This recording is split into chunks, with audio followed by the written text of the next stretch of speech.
एक शख्स ने हंसते हंसते एक गुलाब से पूछा, क्या कभी किसी ने तेरा दर्द बांटा है?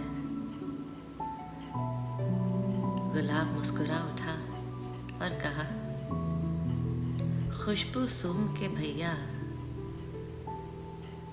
कौन ये मुझसे पूछे, कौन ये फिक्र करे कि साथ मेरे लगा एक कांटा है। ये सुन के शख्स की आंखों में एकदम ही आंसू आ गए और आंसू देख के गुलाब को हैरत हुई। उसने पूछा, तुम तो हंस रहे हो, भला तुम्हारा भी कोई घाटा है? उस शख्स ने ऊपर देखा और कहा,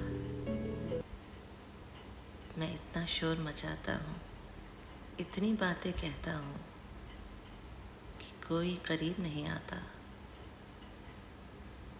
कोई आंखों में नहीं देख पाता कि मेरे अंदर कितना सन्नाटा है।